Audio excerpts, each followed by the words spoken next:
en sus boletines, en el interior, un bosquejo con algunas ideas que ustedes pueden completar y que consideren oportunas para su propia vida. La pregunta base que tenemos y que hemos ido respondiendo es: ¿qué enseñanzas consideramos fundamentales como discípulos de Jesús en nuestra iglesia, en nuestra comunidad? Y al decir esto no estamos diciendo que estamos hablando de que nosotros tenemos toda la verdad, sino que las comunidades van entendiendo el Evangelio y van poniendo en práctica aquello que han comprendido del Evangelio. Por lo tanto, somos animados a caminar en este espíritu, en el Sermón de la Montaña.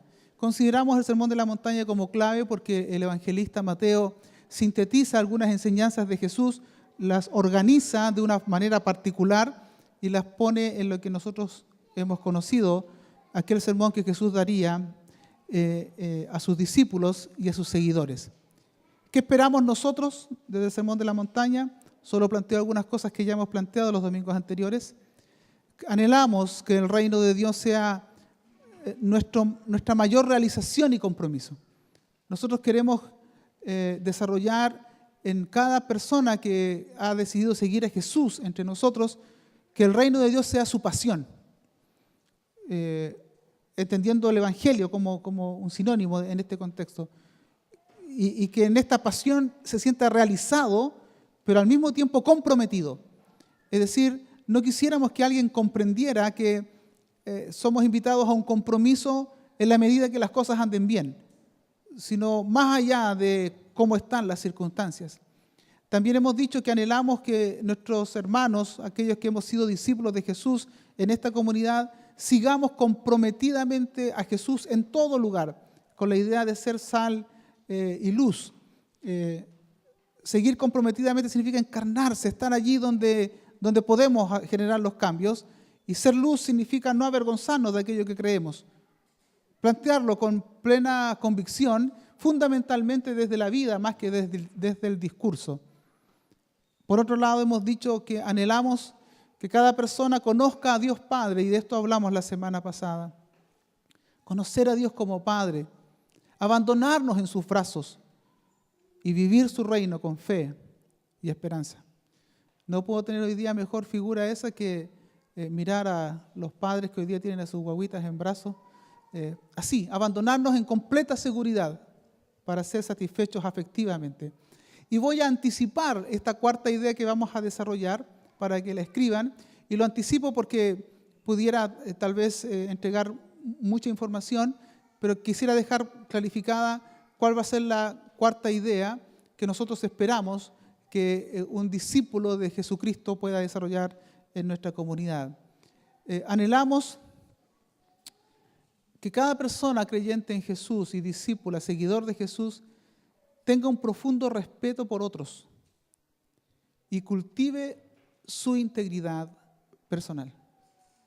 Voy a mostrar esto desde el Sermón de la Montaña, pero es un anhelo para nosotros, es un deseo, es una aspiración que nace desde la lectura de la enseñanza de Jesús. Queremos personas que respeten. Si es posible, un poco de agua nomás, por favor. Gracias.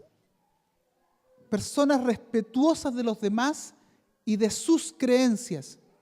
Por eso es que hacía un llamado al principio de tratarnos con respeto. Cuidado con arrojarnos las verdades absolutas en nosotros. Nosotros tenemos impresiones parciales de lo que podemos entender como verdad. Respeto por el otro, respeto por las creencias del otro. Y ese respeto en gran medida pasa por cómo tú cultivas tu integridad personal desde la gracia, desde la misericordia que Dios ha tenido sobre nosotros. Un peligro para el respeto por los demás, gracias hermana Doris, un peligro es cuando uno se siente bueno, y al sentirse bueno se siente superior a otras personas y comienza a mirar a los demás de manera casi peyorativa, porque no eres todo lo que yo soy. Aquel que ha sido salvo por gracia ve la vida desde la gracia para extenderla a otros. Aquel que piensa que es bueno exige de los demás bondades para ser aprobados o aceptados. La gracia nos abraza a todos, hermanos. Somos salvos por gracia, no por lo que hacemos o no hacemos. Ahora bien, quiero explicar algunas ideas. Ante la propuesta de Jesús, en este caso en el Sermón del Monte, con la intención en Mateo de igualarlo a Moisés y colocarlo en superioridad a Moisés, este nuevo, entre comillas, Moisés que se sube al monte, pero que habla en nombre de Dios, pero que la gente pueda acercarse al monte, no como Moisés que tiene que mantenerse lejos. Este Jesús, superior a Moisés, en otro monte, cerca de la gente.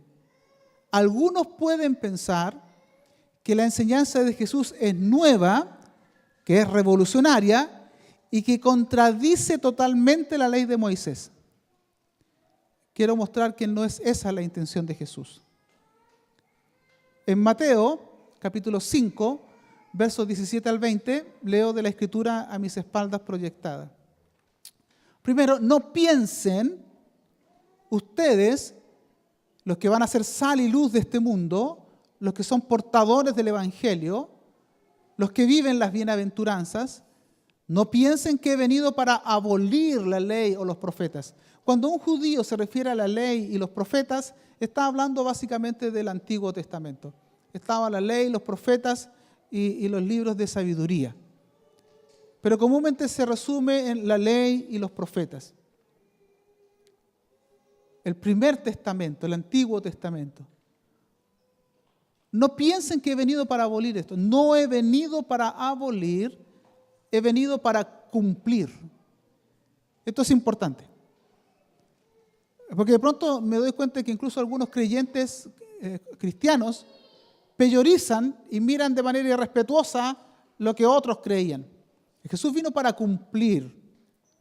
Y luego agrega, porque de cierto les digo, que mientras exista en el cielo y la tierra no pasará ni una jota ni un tilde de la ley hasta que todo se haya cumplido. Los elementos más pequeños caligráficos del idioma hebreo. Y luego continúa, de manera que cualquiera que quebrante uno de estos mandamientos muy pequeños y así enseñe, será considerado muy pequeño en el reino de los cielos. Vea, quebrantar y enseñar a quebrantar. Por el contrario, cualquiera que los practique y los enseñe. Vea, la práctica está antes que dar cátedra sobre algunos asuntos. No al revés. A veces nosotros colocamos la enseñanza aunque no lo vivamos. Jesús lo coloca en otro orden. Practica y luego enseña. No hables de algo que tú no estás viviendo. No pretendas enseñarlo, si no es tu realidad incluso. Incluso es más, si no es tu angustia. En alguna oportunidad podrían pedirme, especialmente cuando era más joven, hablar sobre las drogas. Y yo dije, ¿qué sé yo de las drogas? ¿Qué sé yo de los estados de angustia que viven algunas personas? Para eso ojalá nos ayudara. Yo podría entregar información que usted puede buscar en otro lugar. Yo voy a hablar un poco desde lo que a mí me ha tocado vivir. En este caso, es necesario practicar y luego enseñar. El que hace esto, practica y enseña, será considerado grande en el reino de los cielos. Y yo les digo, dice Jesús, que si la justicia de ustedes no es mayor que la de los escribas y fariseos, ustedes no entrarán en el reino de los cielos. Cuando habla del reino de los cielos no habla solo del cielo y la salvación. Es decir, habla del gobierno de Dios. Es decir, cuando ustedes no viven estos códigos, difícilmente van a experimentar el gobierno de Dios en la tierra. Recuerden que el reino de los cielos es el Dios de los cielos, es el Dios que está por sobre todas las cosas, que es dueño de todo. Reino de los cielos no se refiere necesariamente al paraíso, como alguien podría pensar. Reino de los cielos se refiere a experimentar el gobierno de Dios entre nosotros también. Entonces, Jesús no contradice la ley. Jesús viene a darle plenitud a la ley. Esto es muy importante, porque el literalista, a veces un tanto fanático, va a querer hacer de la ley un fin en sí mismo. Lamento que algunos de ustedes no puedan llegar a nuestras clases de Biblia en la mañana. A las 10 de la mañana estamos estudiando el Evangelio de Marcos y saldrían de muchas dudas y cuestionamientos de cómo nos acercamos equivocadamente a Jesús desde la religión. Si alguno de ustedes puede acercarse, hay más de una clase, está la clase de Biblia y Fundamentos, le haría muy bien fortalecer algunas ideas. Pero yo siento que nosotros no leemos mucho la Biblia. A nosotros nos gusta que nos lean y que nos expliquen la Biblia, pero hacer el trabajo a nosotros no nos gusta. Y creo que es perderse de un regalo que Dios nos dio de tener la Escritura en nuestro lenguaje. Jesús, amigos, no contradice la ley. Él viene a darle plenitud. La ley fue dada para el hombre, para ayudarnos, no para amarrarnos, no para esclavizarnos. Mateo nos presenta dos aspectos a revisar. En los siguientes textos, en los que dice si vuestra justicia no es mayor, hay dos aspectos. Primero, nuestra actitud frente a la ley. Mateo entonces presenta algunos mandamientos. Ustedes escucharon que dice no matarás, no cometerás adulterio, etc. ¿Qué hacer frente a esos mandamientos? La actitud. Y por otro lado, nuestra actitud ante las obras piadosas, como por ejemplo la limosna, la oración, cuando tú ores, haz tal cosa, cuando des limosna, haz tal cosa. Fíjense, actitud ante la ley, actitud ante las obras piadosas. Y aquí les va a ayudar un poco más, tal vez les va a quedar un poquito, van a ver una coherencia en la narrativa de Mateo. Yo les digo, dijo Jesús, se los recuerdo, que si la justicia de ustedes no es mayor que la de los escribas, que eran los doctores de la ley, los que interpretaban la ley, los que la comunicaban y la enseñaban, y los fariseos, que practicantes de la ley se concentraban fundamentalmente en cómo la gente vivía y criticaban mucho si alguien no vivía de acuerdo a la ley.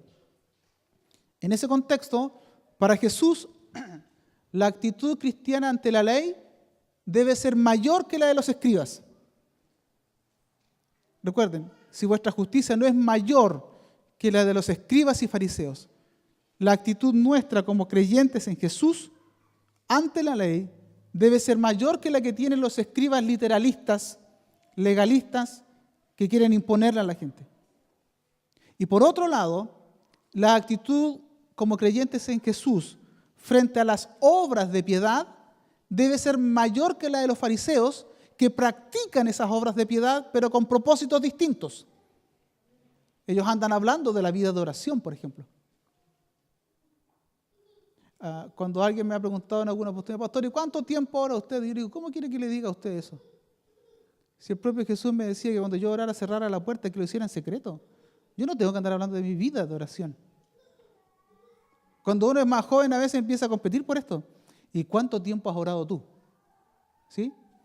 Y dígame, nos encontramos en la feria y yo le digo, buenos días, hermano, ¿cómo está su vida de oración? Y la mayoría podría sentirse un poco, ¿cómo respondo frente a eso? ¿Está a la altura de lo que dura un partido de fútbol? Entonces utilizo esas preguntas para someterte, para hacerte sentir que eres inferior, que vives una espiritualidad mediocre. Jesús dijo que nunca esas disciplinas deben usarse para aquello. Volveré de eso en un par de domingos más. Entonces, actitud frente a la ley, superior a los escribas. Actitud frente a las obras de piedad, superior a los fariseos. Esos dos elementos están en Jesús. Entonces, hoy día vamos a comenzar a ver actitud ante la ley, o, si me permiten, cómo vivir la ley plenamente. Cómo tomar aquellos elementos fundamentales del Antiguo Testamento que nos pueden ayudar y cómo hay otros que no tienen injerencia en nuestra vida. Solo a modo de explicación. El Decálogo habla de los 10 mandamientos. Ahí están resumidos. Es un ejercicio pedagógico, nomás no voy a estudiar aquello porque ya hicimos una unidad sobre esto. Están esos 10 mandamientos. Si ustedes se dan cuenta, los 4 primeros tienen que ver con la relación con Dios, con lo litúrgico, con no hacerse imagen, con no tomar el nombre de Dios en vano, con guardar el día de reposo, qué sé yo. Y los otros tienen que ver con la relación con el prójimo. Honrar a los papás, no matar, no cometer adulterio, no robar, no dar falso testimonio mintiendo, no codiciar, etc. En función de los demás. En el Sermón de la Montaña, de estos 10 mandamientos, Jesús, a modo de ejemplo, solo toma 2. No matarás y no cometerás adulterio. Es interesante, porque no se refiere, en la actitud ante la ley, no se refiere a ningún mandamiento con lo divino. Para Jesús es clave entender los mandamientos en relación horizontal. Ahí se sabe si estamos viviendo o no los mandamientos. En el Sermón de la Montaña se habla de 2 mandamientos del Decálogo y agrega otros 3. Enseña sobre el divorcio, enseña sobre no jurar en falso en nombre de Dios y lo que algunos llaman la ley del talión, ¿cierto? Ojo por ojo, que era más que ojo por ojo, ojo por ojo, diente por diente, mano por mano, pie por pie, es decir, en retribución justa al daño causado. Esos 5 elementos de la ley toma Jesús y los lleva a la plenitud. Jesús observa que en la actitud de los escribas está el grave peligro del legalismo, en donde la norma, la ley, está por sobre todas las cosas, pero particularmente por sobre las personas. Lo importante es la ley. Disculpe que cite algo que estudiamos en la mañana. En la sanidad del hombre de la mano seca en la sinagoga, la ley estaba en el centro y cuando todos miran a Jesús para ver si va a quebrantar algo, Jesús toma al hombre y lo coloca en el centro para preguntarle. En otras palabras, lo coloca en el lugar de la ley para que la gente entienda que la ley está hecha para el ser humano, no para que el hombre se esclavice. Hermano, el signo pare, disculpe que sea muy básico en mi ilustración, el signo pare no es para privarle a usted de la belleza de la velocidad. El signo par es para tener un sentido común de convivencia. Un mandamiento por el solo hecho de ser mandamiento no es absoluto ni es un fin en sí mismo. Cada vez que usted transmite un mandamiento sin comunicar la intención detrás, no está comprendiendo el mandamiento. Usted debe intentar comprender por qué razón, ya que cité el tema del signo pare, ¿por qué razón colocan estos signos pares? El mandamiento está hecho para ayudar al hombre, no para coartarlo. El problema es que los escribas solo caen en el legalismo, la norma por sobre las personas. Y entonces nos convertimos en gente aprisionada por algunas leyes. Cuidado, especialmente nosotros, y hablo por mí, que fuimos criados en la iglesia, con el tiempo queremos que la gente que viene llegando viva lo mismo que nosotros, crea lo mismo que nosotros, olvidando que no han estado siempre formados en una familia cristiana. Entonces pudiera haber discrepancia. El legalista quiere que todo se viva como él cree que tiene que vivirse. Debemos tener cuidado porque a veces siendo muy comprometidos nos podemos convertir en gente legalista. Al legalismo se llega por 2 caminos. Primero, buscando seguridad humana. ¿En qué sentido? Yo limito mi ética, limito cómo debo vivir a lo que otros me dicen que tengo que hacer. Yo necesito que me digan lo que debo hacer. Eso es una ética inmadura. Usted a un niño que no sabe que los enchufes, si usted mete los 2 deditos le da la corriente, a él tiene que decirle que no lo haga. Pero si usted está esperando que otros le digan qué tiene que hacer, o cómo tiene que vivir, esa es una ética inmadura, porque está dependiendo de otros. Usted tiene que aprender a razonar sus decisiones y hacerse cargo de lo que le decidan. Entramos en diálogo con los demás. Pero necesitamos hacernos cargo de nuestras decisiones. Yo necesito que me digan lo que debo de hacer. La falta de reglas me genera inseguridad. A mí me han preguntado cada cosa, hermano. Desde, pastor, ¿puedo participar en una rifa? De verdad, ¿qué hay detrás de esa pregunta? La idea es que usted tiene que decirme lo que es correcto. Las preguntas son muy... Pastor, ¿puedo recibir la ofrenda si estoy con mi periodo? Ahora, muchas de estas personas han sido formadas en ambientes donde están acostumbradas a que otros les digan lo que tienen que creer y vivir. Y a eso se le llama también legalismo. Yo te digo cómo tienes que vestirte. El otro día escuché parte de un sermón, no lo soporté del todo, en donde criticaban severamente a las mujeres porque se teñían el pelo. Mira, apelando a la idea de que Dios nos creó así, pasaron de la ideología de género alguno, entonces, ¿Dios la creó así a usted? ¿Por qué se tiñe? Porque el mismo principio que ellos quieren usar de decir, no, pues si a usted lo crió, lo formó hombre, acéptese como hombre. No tiene que haber una diferencia y discrepancia entre la sexualidad psicológica y la física. Y como ese principio radica, es decir, acéptate como eres, les prohibió a todas las mujeres teñirse. Y yo digo, en ese caso, entonces yo tampoco debería afeitarme, ¿no? Porque Dios permite que me crezcan y no deberíamos cortarnos el pelo. Deberíamos habitar en ambientes semi-prehistóricos, ¿no? Y incluso deberíamos andar lo más pilucho posible. Qué escandaloso sería eso, ¿no? Por favor, no se imaginen a sus hermanos en esa condición. Vuelvan al sermón. Tampoco se ría cuando lo mire. Al legalismo se llega por inseguridad humana. Dígame, por favor, lo que tengo que creer. En esta iglesia leemos la Escritura juntos. Por eso es que decimos, ¿qué esperaría Jesús de nosotros en esta iglesia leyendo el Sermón del Monte? Llegamos a estas conclusiones. Pero no tenemos como práctica el decirle a la gente qué es lo que tiene que hacer. Podemos orientar desde la Escritura, pero cada uno toma sus decisiones. Otra forma en que se llega al legalismo es por la seguridad religiosa, o en algunos casos inseguridad religiosa. Se piensa que la salvación se gana por medio de obras y esfuerzos. Aunque hablamos de la gracia, la salvación se sigue ganando por obras. Siento que soy salvo porque hago lo que se espera de mí. Pastor me dice, mire, mi papá se embriagó el otro día, entonces no se va a ir al cielo porque los borrachos no heredarán el reino de los cielos. Dios mío, digo yo, la salvación depende de que te excediste no promuevo la borrachera. Pastor, ¿sabe que esta familia tuvo tal relación antes o extramatrimonial? Este hombre engañó a su esposa, no se va a ir al reino de los cielos porque los adúlteros no se van al reino de los cielos. ¡Wow! Literalistas completos. También dice que los mentirosos, yo una vez copié, no me voy al reino de los cielos.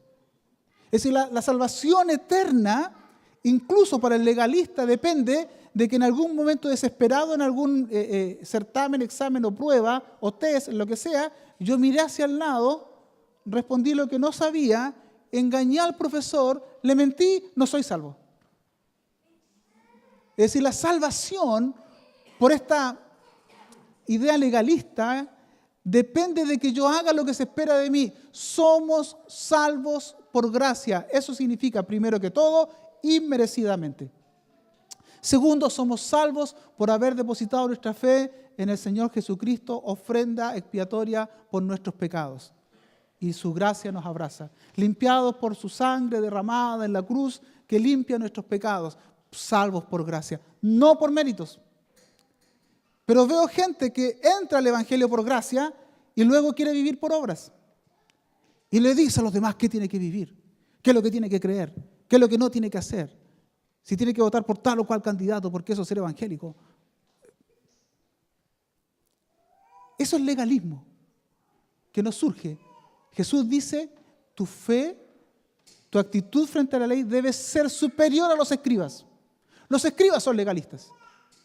Los escribas te van a decir, ok, día sábado no puede caminar más de 900 metros. 901, faltaste el sábado, tienes que presentar una ofrenda. Yo te controlo la vida. Yo te ando diciendo lo que tú tienes que hacer. Nuestra justicia debe ser mayor que esa actitud mediocre que se concentra en controlarle la vida a otros en lugar de controlarnos a nosotros mismos. Algunos peligros del legalismo. Cuidado. Primero, quedarse en la letra sin comprender el espíritu del mandamiento. Por ejemplo, la Biblia dice que no le digamos necio a alguien. Alguien puede decir, el legalista dice, no le digo necio, pero lo desprecio. ¿Qué es peor? ¿Qué es peor? Despreciar a un ser humano cualquiera sea su condición, no corresponde al reino de Dios. El legalista se concentra en la letra. Incluso alguien hizo un ejercicio una vez muy, muy curioso. Vinieron unos hermanos a cantar canciones cristianas. Era un dúo, me acuerdo. El recordado dúo Sal de los años 90, por ahí. Y estuvieron en una iglesia. Entonces, ellos tenían sus cassettes. Disculpen el ejemplo tan viejo. Cassettes son unas cositas donde antes se escuchaba música. Entonces, ellos tenían sus cassettes para vender. ¿Qué hizo un hermano legalista? Yo quiero comprar un cassette. Pero ¿sabe lo que le pidió al hermano que lo estaba vendiendo? Lo tomó de la mano con un cassette, salió aquí está la puerta del templo, afuera del templo, ahí le compró. Porque en el templo no se pueden comprar cosas. Eso es un legalismo un poco inocente, ¿no? ¿Se fija llevar las cosas a ese extremo? El legalista se queda en la letra, pero no comprende el espíritu del mandamiento. El legalista está haciendo de la ley un fin en sí mismo. Otro peligro del legalista: criticar, condenar e incluso perseguir a quien no vive como creemos se debe vivir.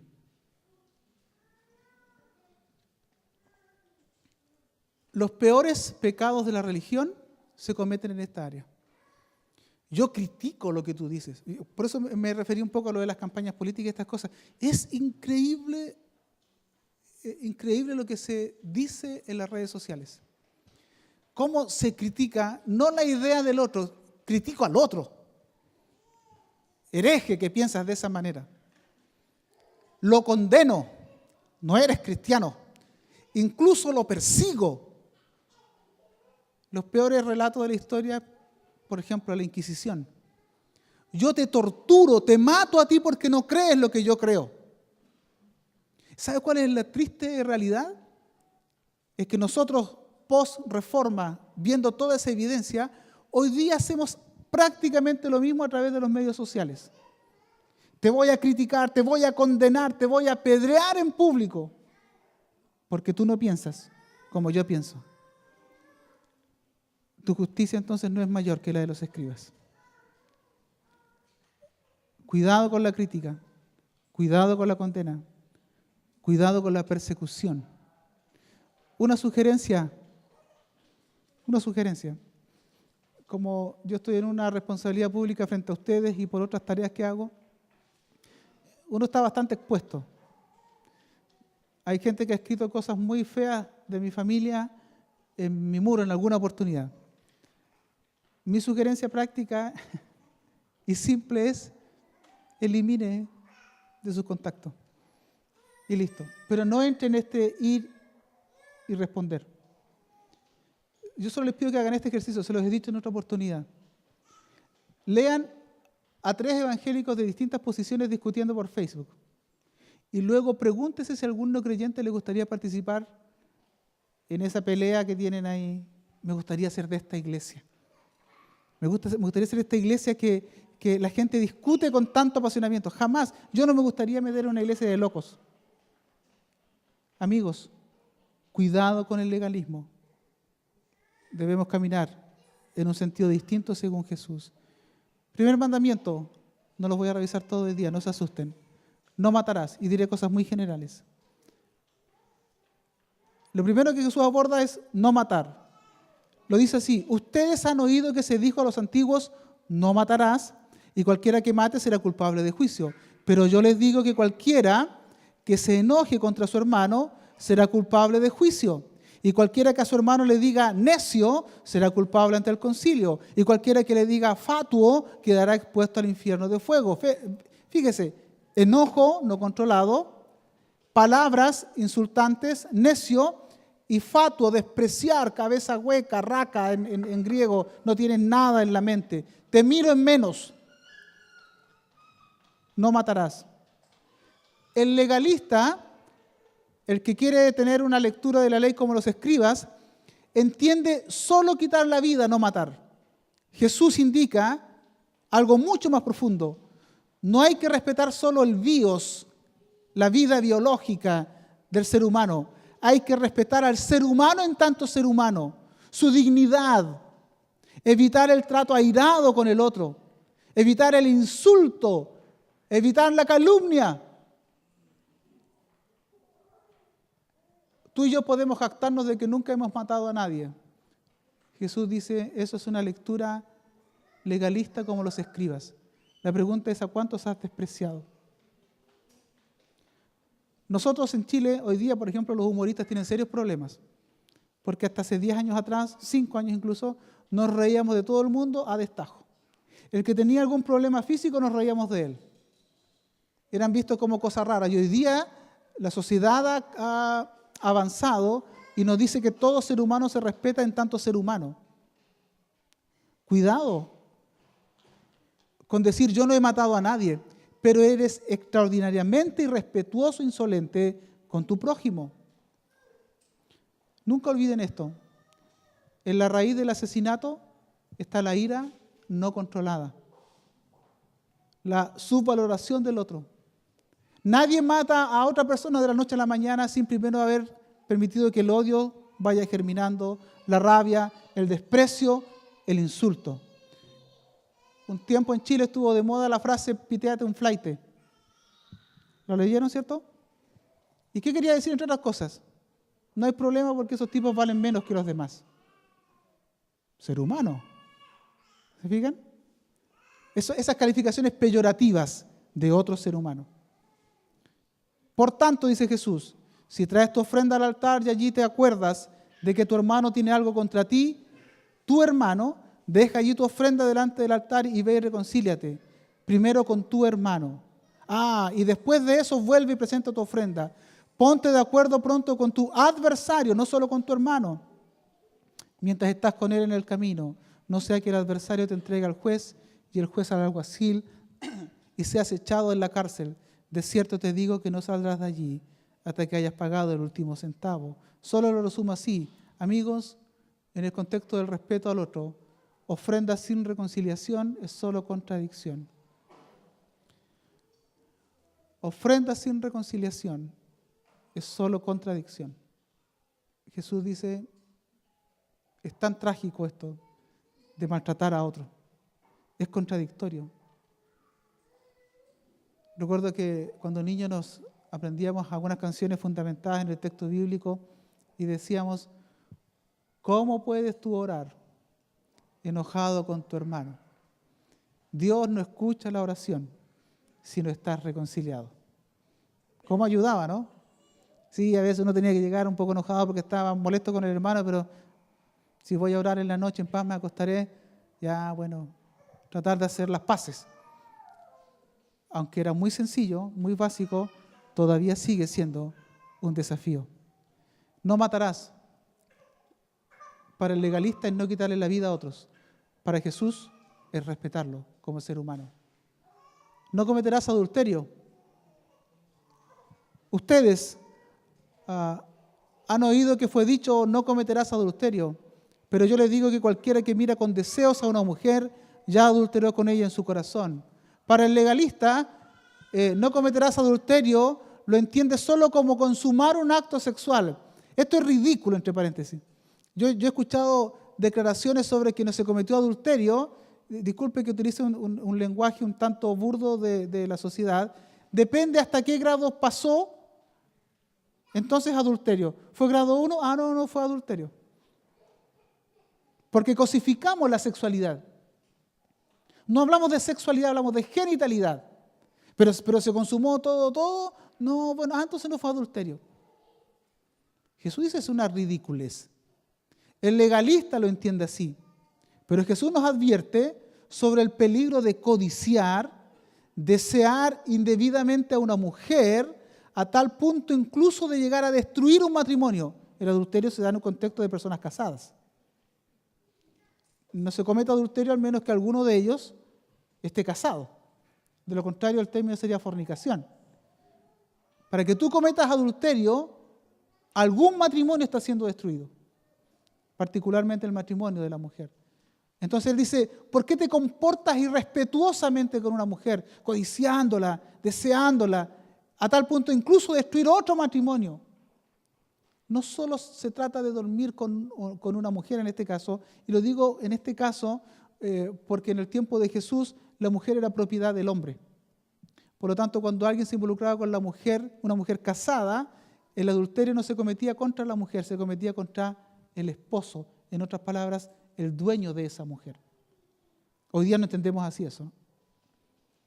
En aquel tiempo y hoy día, el legalista solo dice, bueno, yo no he cometido ningún acto sexual.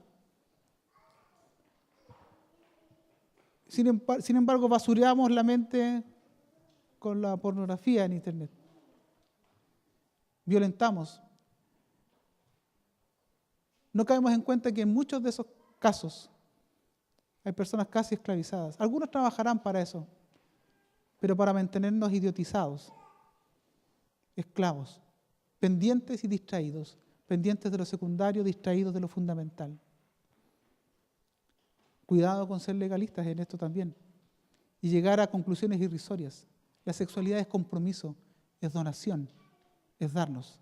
Amigos, en la raíz del adulterio está el deseo no controlado. Eduque sus deseos. Edúquelos. Mientras antes mejor.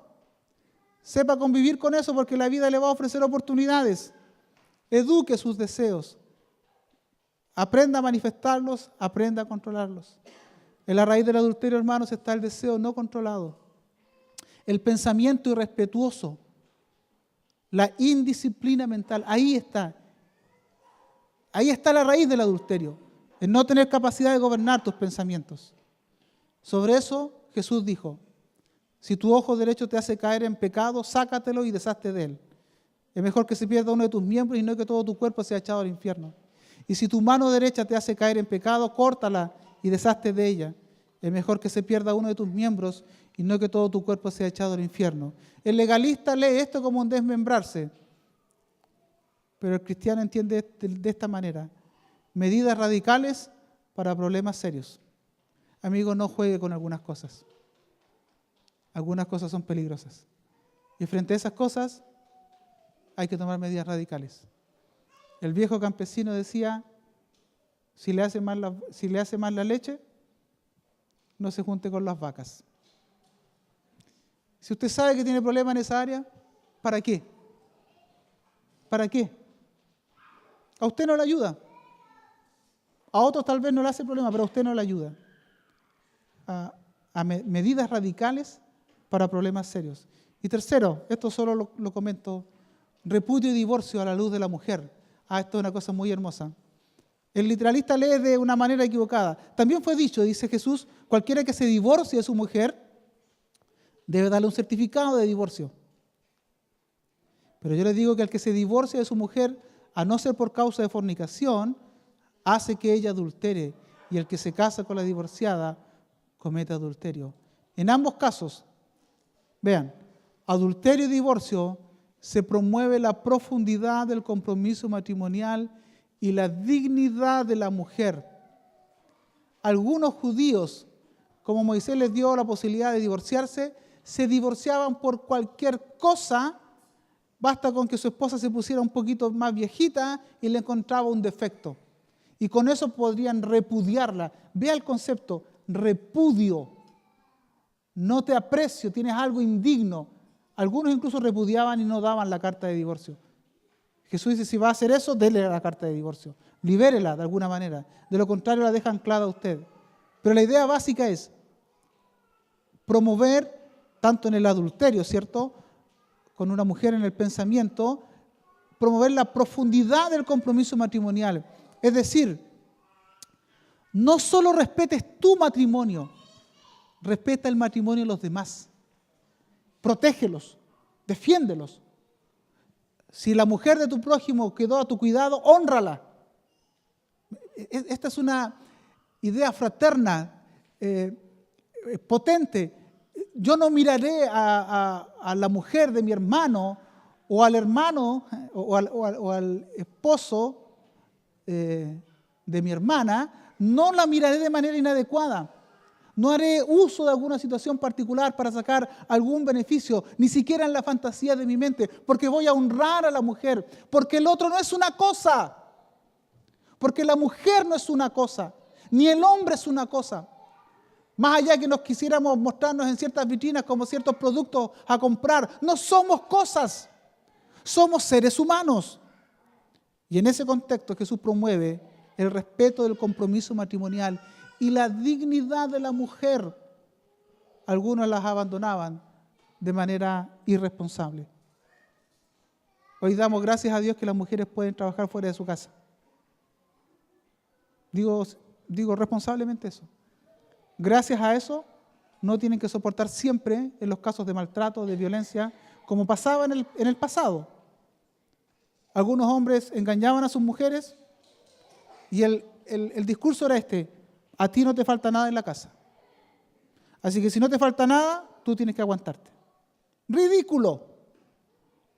No necesitamos necesariamente que todas las mujeres tengan que trabajar fuera de la casa en el mundo cristiano, porque para eso tienen hombres que las honran, que no las ven como cosas. El literalista podrá decir: yo nunca he engañado a mi mujer. Sí, pero trátala con dignidad. Yo nunca me he metido con otra mujer. Sí, pero tienes tu mente llena de imágenes de otras mujeres. Tienes que ser más serio en tu vida personal.